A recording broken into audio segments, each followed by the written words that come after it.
Olá amigos, bom dia! Que bom poder chegar até você para juntos a gente dividir mais esse dia na nossa jornada de leitura, meditação e oração através das Escrituras. A gente está caminhando no Evangelho de João, já indo para os tempos, para os momentos finais desse Evangelho, que já ensinou tanto para a gente ao longo de todos esses dias, não é verdade? E hoje a gente está aqui começando mais uma semana, a gente está começando mais um tempo no qual a gente vai dividir a palavra, vai meditar na palavra e receber do Senhor direção para a nossa oração.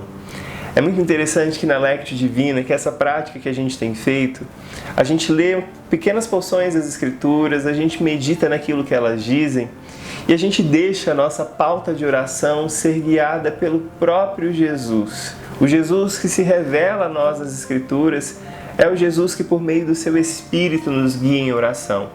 Nós não oramos aquilo que queremos, nem deixamos a pauta de oração da gente ser guiada pelos nossos desejos e vontades momentâneas. Mas a Escritura nos guia a orarmos aquilo que ela nos mostra, aquilo que ela nos revela. E que bom que você está aqui comigo, que bom que a gente está dividindo essa jornada, e que bom que no meio dessa caminhada que a gente está tendo juntos, a gente está aprendendo a orar a Bíblia, aprendendo a orar as Escrituras. E eu imagino como isso deve estar sendo enriquecedor para você, porque foi para mim.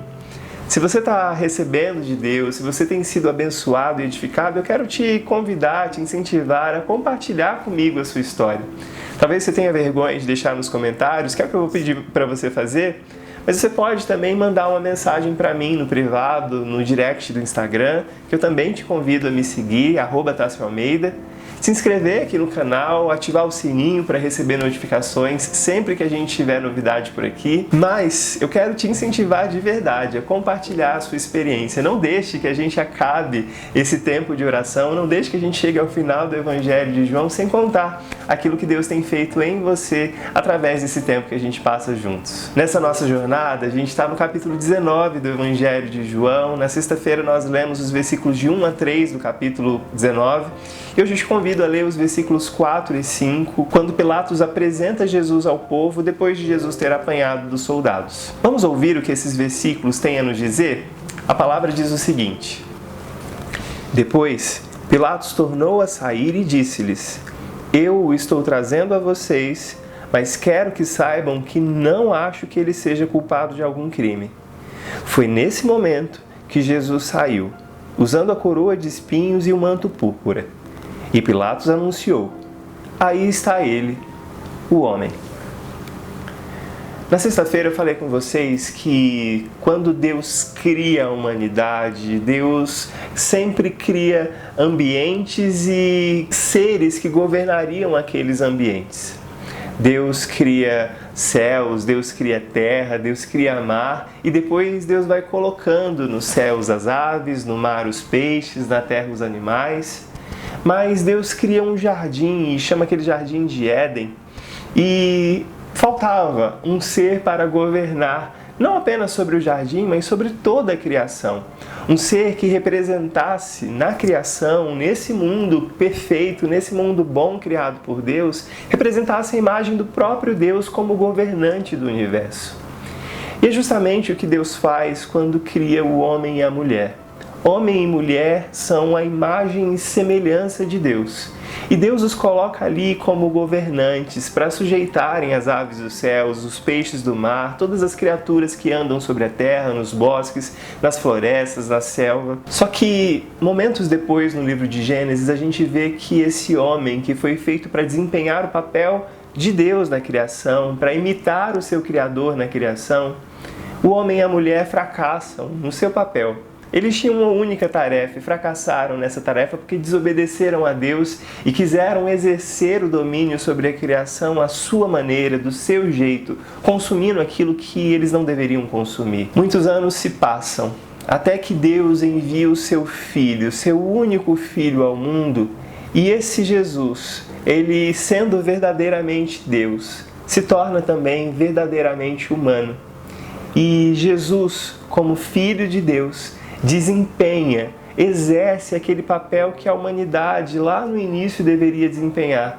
Só que aonde a humanidade fracassou, Jesus triunfou. Onde eu e você fracassamos em honrar e refletir a imagem de Deus para esse mundo, Jesus refletiu de maneira perfeita a imagem de Deus. A palavra diz que Cristo é a imagem exata, a expressão exata de Deus, o Pai.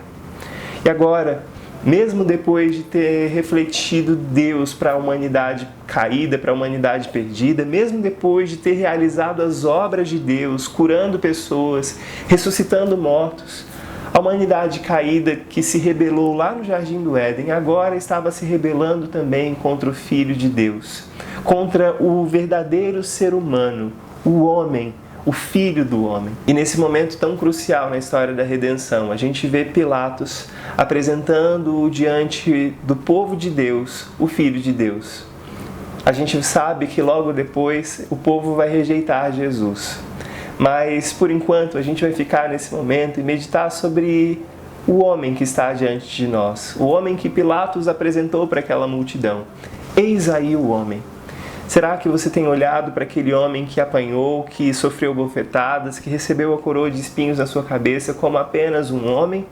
Ou você olha para essa pessoa marcada, ferida, como o Filho de Deus, como aquilo que eu e você deveríamos ser, sofrendo até a morte por aqueles que não dão nenhum valor para Ele, nem para Deus, nem para as coisas de Deus?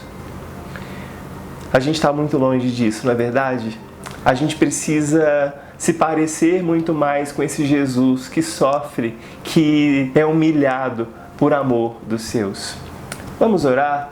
Vamos pedir para que o Senhor nos ajude a sermos mais parecidos com Jesus, mas para que Ele também nos perdoe na nossa ignorância, no nosso pecado, no nosso desejo de exercermos o governo à parte do domínio do governo do Senhor.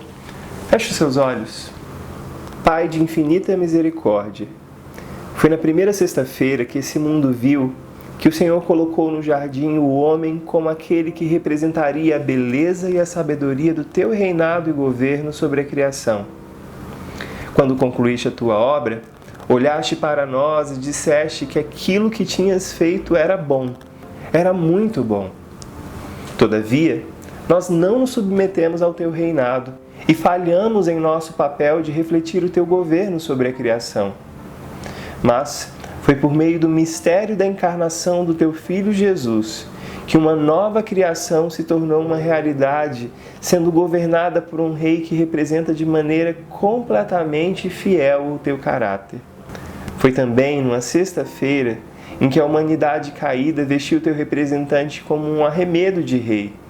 E embora o tivéssemos desfigurado diante de nós, sabíamos que ele era o teu Cristo. Porém, ainda assim nós o rejeitamos. Mas não queremos mais te rejeitar. Queremos olhar para Jesus e para a obra dele em nós e nos submeter ao teu governo de amor, paz e alegria. Por isso, te pedimos hoje, abre os nossos olhos para que possamos enxergar para além dos hematomas, para além da fronte ensanguentada, a imagem do teu Rei, soberano e sábio, a quem devemos imitar. Que ao olhar para ele, o verdadeiro homem, o verdadeiro Deus, nós nos tornemos mais humanos. E que assim, nos tornemos também mais participantes da tua natureza divina. Oramos no nome de Cristo, nosso Rei e Senhor. Amém. Que no nome de Jesus você veja o homem, que você veja o Filho de Deus morto, entregue no seu lugar. E que você deseje ser mais parecido com ele, que como a multidão você não o rejeite, que como soldados você não se junte à multidão daqueles que o odeiam, mas que você seja aquele que o ama e que o reconhece como verdadeiro rei, como verdadeiro governante desse mundo, como verdadeiro governante do universo. E que você deseje ser mais parecido com ele, nas suas áreas de atuação, aonde você exerce liderança, onde você exerce governo, a começar pela sua casa, pela sua família.